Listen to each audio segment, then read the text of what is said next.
Muchas gracias, sois muy amables. No sé si hay tiempo para comentar algo o si queréis... ¿Sí? ¿Se puede?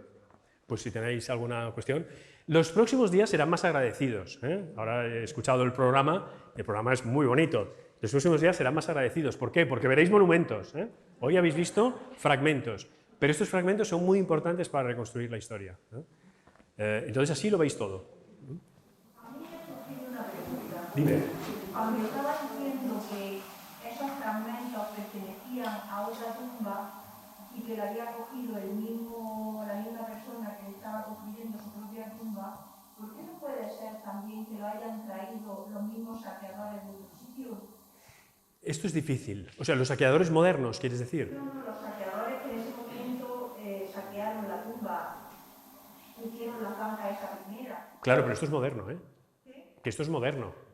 Los que hicieron la zanja es del año 99. Es moderno.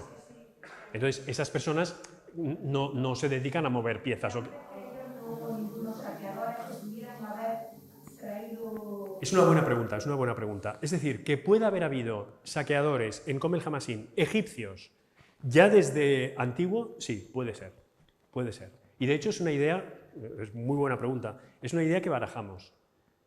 Lo de la estatuilla, claro, no me puedo entretener porque es que hay muchos detalles, ¿no? Pero lo de la estatuilla que os he mostrado, que está tan erosionada, es porque probablemente estuvo fuera, no desde tiempos recientes, sino desde tiempos ya muy antiguos. O sea que es posible que se entrara en la tumba y eso se saqueara y se sacara material de allí, ya en época egipcia. Sí que es posible que pasara eso. Igual que nuestro personaje lo hizo nada más y nada menos que con el complejo del rey, si es que es verdad lo que pensamos, esto habrá que acabar de documentarlo, ¿no? Perfectamente otros pudieron hacerlo con él. ¿Sabes? O sea que sí que es posible. Yo quiero hacerte dos preguntas, pero No, ningún problema. No, ningún problema. Quería preguntarte por el contexto de la tumba esta Mascaba, ¿se llama? Sí, sí. Y el contexto, si está muy cerca o muy alejado de otras, de esa cara, o está muy aislada. Muy alejado está. O sea, el Kom el Hamashin está muy alejado. Está muy dentro del desierto. Son 3 kilómetros respecto a la pirámide de Djedkar Sesi, pero entre las colinitas y tal queda completamente perdido por allí. Ninguna otra necrópolis está tan aislada como esta. O sea, esta realmente es un límite, es lo que os decía ahora. Es realmente un límite. Está donde...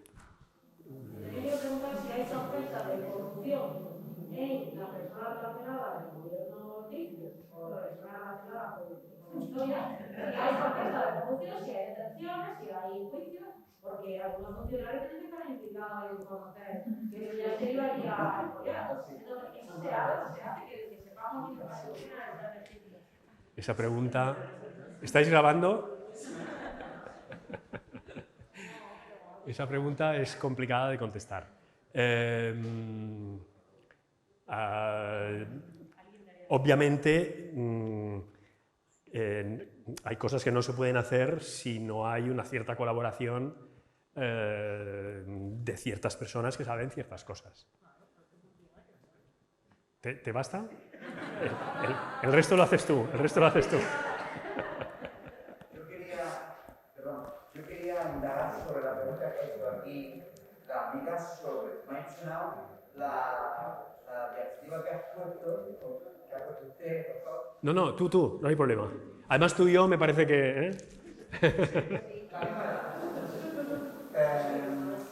De que se había traído esa pieza donde estaba el tercer funerario de Pepe. Sí. Yo puedo pensar, y a lo mejor yo siempre he pensado así, que es que ellos como consideraban al faraón como un dios, él era un sumo sacerdote y lo mismo que nosotros tenemos aquí reliquias, ellos podían coger de la tumba funeraria de su faraón, su dios, su rey y traérsela para mayor protección. Este es un tema... Está muy bien el planteamiento. No, está muy bien el planteamiento. ¿Cuál es el problema de aquí?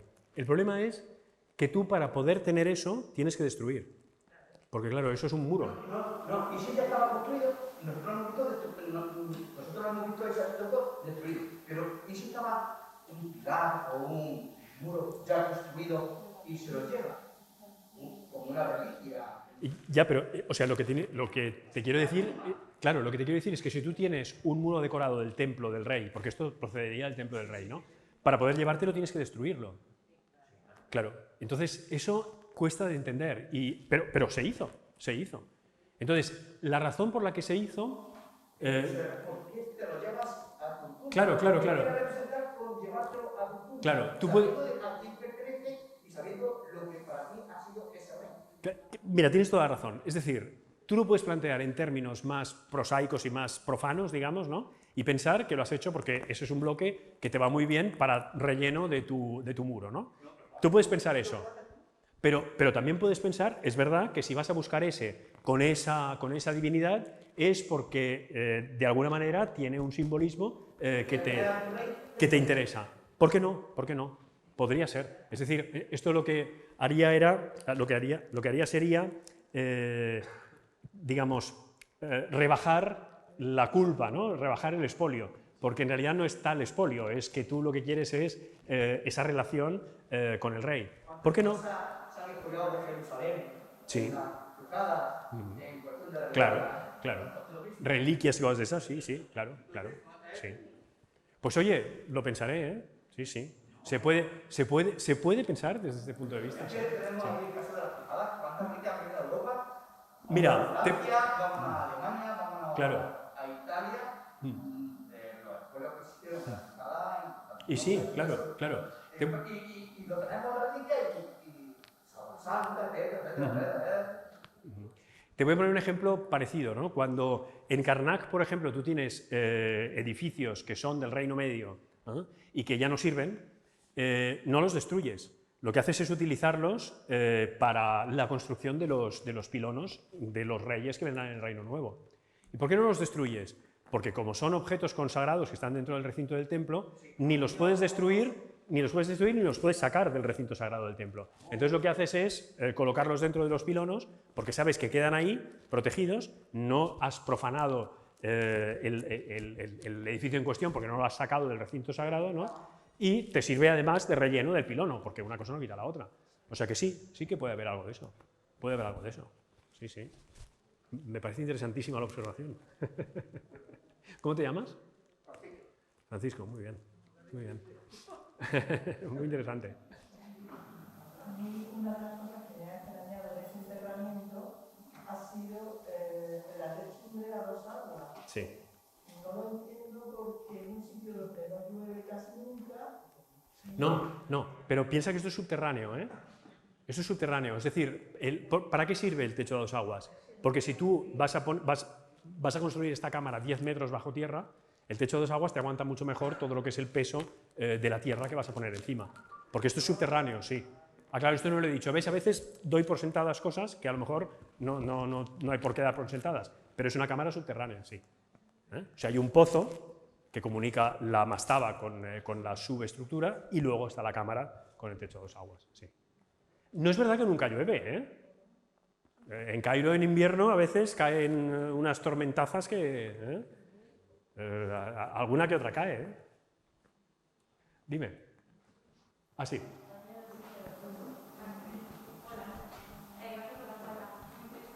Muy bien, gracias a vosotros. Una de las cosas que he encontrado en la Hispano-Americana en este año era estaba formaba parte del techo de esa agua y ha dicho que tenía una infección de un aceite que se usaba en la cama. Sí. ¿Qué tipo de aceite? No sabemos qué aceites son. Solamente hay un par de aceites que sabemos más o menos lo que es aceite de oliva y aceite de palma. Pero luego los aceites con nombres específicos no sabemos exactamente qué eran. Tenemos los nombres, pero no sabemos exactamente a qué correspondían. ¿Sabes? Entonces, este en concreto, el que os he puesto el jeroglífico, que se llama aceite de fiesta, no sabemos cuál era la materia. Porque no nos dice nada más, solo dice que es el aceite de fiesta. Entonces no sabemos exactamente cuál era la sustancia. Una de las cosas que queremos hacer al analizar las jarritas de cerámica es ver qué contenían, Pero las serrallitas no contendrán aceites sagrados, o sea, no sabemos qué puede haber ahí, pero no serán los aceites sagrados, porque los aceites sagrados normalmente van en contenedores de piedra, de alabastro o de piedra. Porque como son sagrados, pues se les da un tipo de contenedor más prestigioso, que la cerámica. Entonces, las cerámicas habrá que ver un poco qué es lo que contienen. Probablemente serán más productos alimenticios, lo que decía, ¿no? La idea está exacto, la idea está de la transformación, de los alimentos que transforman, ¿no? Creemos que la cosa irá por ahí, pero veremos, no hay un caso anterior, o sea que habrá que ver un poco qué pasa y qué resulta de los análisis. ¿Qué más? Sí. Sí. ¿Cómo es posible que hubiera la posibilidad del expolio entre personajes famosos de la época, tratándose de una civilización que dedica ese culto tan especial al más allá, a la muerte, a la vida después de la muerte, y que incluso protegían sus enterramientos con maldiciones tremendas y terribles? Pues esto es... Esto es una de las cosas que cuando uno estudia esta civilización más le llama la atención. Déjame que haga un jueguecillo, te voy a contar un cuento, ¿vale? En el siglo XIII, bueno, es un cuento que a lo mejor muchos habéis leído, en el siglo XIII, Gonzalo de Berceo escribió Los milagros de Nuestra Señora, ¿sí? En uno de los milagros de Nuestra Señora se llama El ladrón devoto. El cuento del ladrón devoto lo que cuenta es que había un ladrón que era devoto de la Virgen María. Y entonces cada día iba a robar porque tenía que vivir. Pero antes de ir a robar pasaba por la iglesia y rezaba. Y pedía perdón a la Virgen por lo que iba a hacer, pero lo iba a hacer. Y un día lo cogen y entonces lo van a justiciar, lo van a colgar, ¿no? Y lo cuelgan. Y en el momento que lo cuelgan, la Virgen lo coge de las piernas y lo aguanta y lo salva. Entonces, ¿qué quiero decir con esto? Con esto quiero decir que también en la Europa cristiana robar era un pecado, era una cosa que no estaba bien vista, ¿no? Y sin embargo la gente robaba. Y había un mecanismo, digamos, simbólico para poder hacer eso, liberando el alma, digamos, de un peso posible, que era pues ir a rezar, ir a confesarse, etc., ¿no? ¿Entiendes lo que quiero decir? Es decir, en las sociedades de discurso mítico, en las sociedades tradicionales religiosas,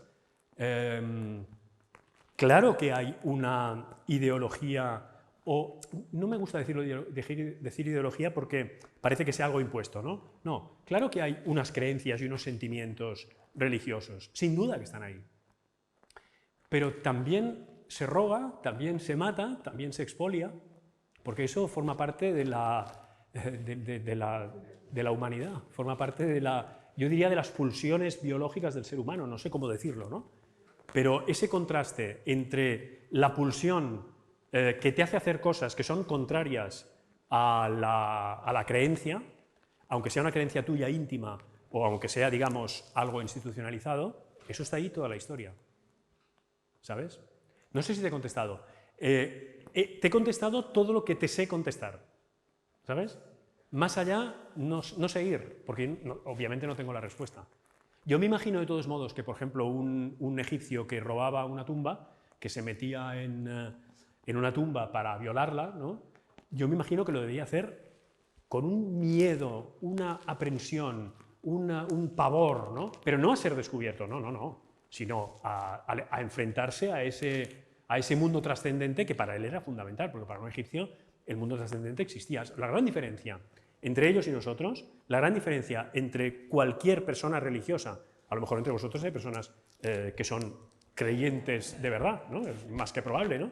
Pues esas personas religiosas tienen hay una dimensión en la vida que es la dimensión trascendente, y para esas personas esa dimensión trascendente es absolutamente esencial, ¿no? Pero esta la consecuencia que, como he comentado antes, era robar un sumo sacerdote a su rey, a su Dios. Estamos hablando de un pobre que va a robarle al Carrefour, eso y todo la Virgen lo sabe. Pero el sumo sacerdote que tenía más títulos que... Pero es que, Francisco, los que más han robado en Egipto son los reyes a los propios reyes y los nobles a los reyes y a los otros nobles. ¿Sabes? Claro, eso... No sé si te he contestado. ¿Cómo te llamas tú? ¿Perdón? Carmen. No sé si te he contestado, Carmen, pero realmente es un problema, lógicamente, ¿no? ¿Por qué? Pues entre otras cosas porque la manera de funcionar de una sociedad de discurso mítico tan antigua es muy difícil de entender. Yo a mis chavales, ¿sabes lo que les digo?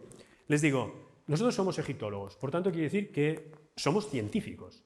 Nuestro pensamiento y nuestra manera de funcionar es la ciencia, ¿ok?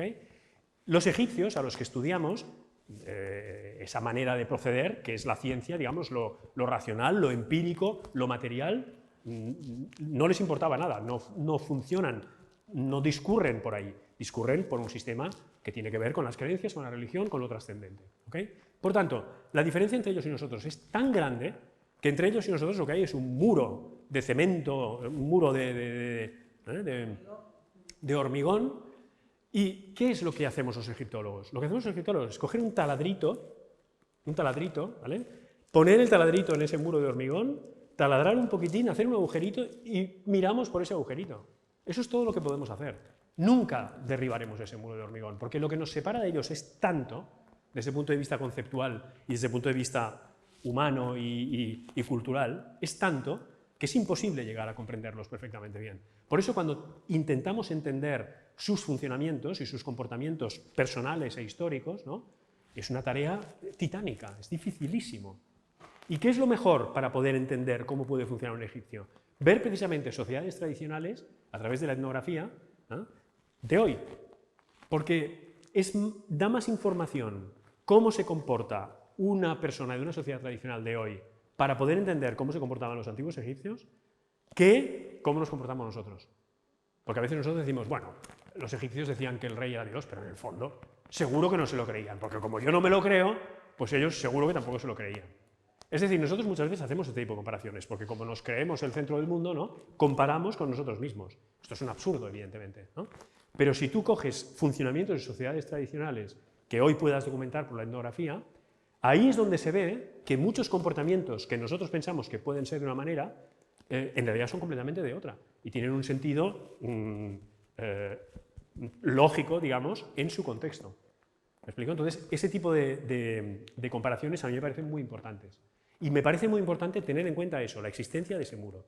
Porque si no, si nos pensamos que todo esto se puede interpretar de manera directa, acabamos interpretándolo a partir de parámetros nuestros, porque es inevitable. ¿Sabes? Si tú te piensas que, por ejemplo, una obra artística egipcia, ¿no? Tú coges y dices, aquí hay esto, aquí hay lo otro y tal, ya lo has interpretado, ¿no? Y lo habrás hecho en función de ¿qué? De tu visión de eso. Pero resulta que luego viene el especialista y te dice, no, mira, es que este gesto de este señor significa tal cosa, el pajarito aquel que hay allí significa tal otra. Y resulta que al final, lo que tú habías visto de buenas a primeras no tiene nada que ver con la realidad que te están... ¿no? Esto no sé si lo habéis visto, pero por ejemplo, una alfombra persa. Vosotros vais a una persona que hace una alfombra persa. Yo lo he hecho esto. Y allí, en Isfahán. Y preguntas, ¿esta alfombra con estos motivos tan bonitos, ¿no? ¿Tiene algún significado? Y donde tú has visto geometría, te hablan de la creación del universo. ¿Me explico? Entonces tú haces una lectura de eso, obviamente a partir de tus parámetros, porque no tienes otra manera de hacerla, y resulta que la realidad de eso que estás viendo no tiene absolutamente nada que ver. Entonces ahí es donde ese muro que digo se hace clarísimo, ¿sabes? Ese muro está ahí. Entonces, ¿qué podemos hacer? Pues tenemos que encontrar todos los elementos metodológicos que nos permitan franquearlo, ¿no? Todo lo que podamos, para poder acceder mínimamente, ¿no? A cuál puede ser la realidad. Entonces, poder llegar a entender cómo un egipcio hacía ese saqueo. El saqueo está hecho. El saqueo está hecho, está ahí. ¿Vale? Ramsés II pone su nombre en todos los documentos, en todos los monumentos que puede de sus predecesores. Quita el nombre del predecesor y pone el suyo encima. Eso está ahí. Ahora expliquemos eso. Pues es muy difícil. Muy difícil. Porque la primera explicación que uno puede dar es, bueno, quiere usurpar los monumentos de los demás y tal. No es tan fácil. No es tan fácil. La cosa seguro que tiene más más complicación. Otra cosa es que sepamos entenderlo, ¿eh? Pero esto ocurre muchas veces, ¿no? Con los textos pasa lo mismo. Yo a mis estudiantes les digo siempre, ¿no? Lo más difícil de un texto no es la gramática, no es la sintaxis del texto egipcio. Lo más difícil es traducirlo, es entender qué está diciendo ese texto. Eso es lo difícil de verdad. ¿Me explico? ¿Por qué? Porque la distancia cultural es tan grande que seguramente las más de las veces lo que nosotros traducimos no es lo que realmente se quiso decir. Y esto es realmente muy, muy difícil. Es muy difícil ser egiptólogo. Muy difícil. Muy difícil, porque además las fuentes, por ejemplo, fijaros, ¿qué diferencia hay entre las fuentes de una sociedad de discurso? No sé si me estoy hablando. Okay. ¿Qué diferencia hay entre las fuentes de una sociedad de discurso lógico, de discurso racional, como por ejemplo puede ser Grecia y Roma, y las fuentes como Egipto? Hablo de la antigüedad, ¿eh? Hablo de la antigüedad. ¿Qué diferencia hay? Fijaros, yo voy a la literatura o a la producción textual griega y romana y me encuentro que está lleno de biografías de sus grandes personajes. Y tengo la biografía de Alejandro, la biografía de Pericles, la biografía de César, la biografía de Augusto. Los tengo a todos biografiados. Luego se contarán más o menos mentiras en estas biografías, pero no es esto lo que nos interesa. Lo que nos interesa es que la biografía está. ¿Por qué está la biografía? Porque importa la singularidad del individuo. Importa quién fue César y qué hizo exactamente César. En una sociedad racional, eso importa. En una sociedad de discurso mítico, eso no importa. Porque ¿quién es el rey? El rey no es el que ha hecho esta batalla, esta otra batalla, no es este el rey es Horus. Y Horus ya sabemos quién es, tiene un mito que todo el mundo sabe y tal, por lo tanto no hay nada que explicar. Y entonces tú te vas a las fuentes egipcias y ¿qué te encuentras? Que no tienes una sola biografía de un faraón. Es decir, el constructor del monumento más grande, más longevo, la única maravilla de la antigüedad que queda en pie, que es la pirámide de Keops o de Jufu, resulta que de él no sabemos nada, de nada. Porque el tío construyó la pirámide, pero no dejó la más mínima nota sobre quién era. Y en cambio de César, que no ha construido ningún monumento, bueno, es un personaje importantísimo, obviamente, ¿no?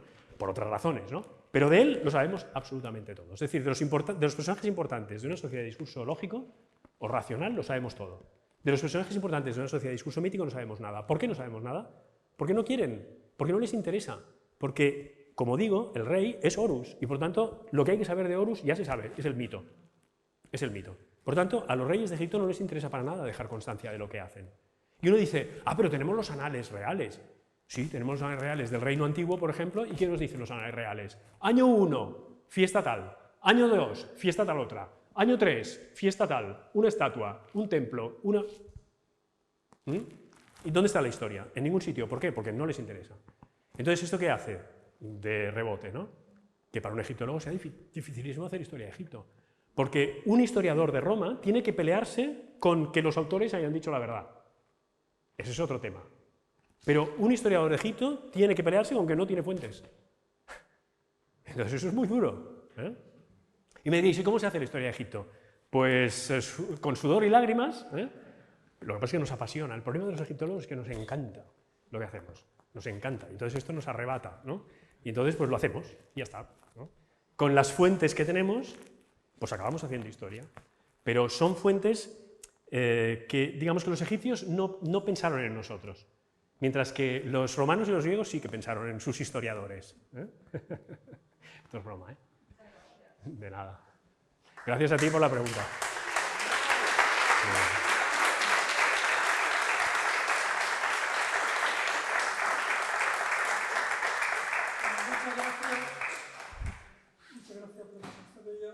Gracias a vosotros. Se nota ese apasionamiento. No me extraña que salgan de su aula tanto alumno y tan brillante. Es un placer de verdad. Muchas gracias. Estar aquí. Gracias a vosotros. Muchas gracias. Gracias a vosotros. Un gran placer.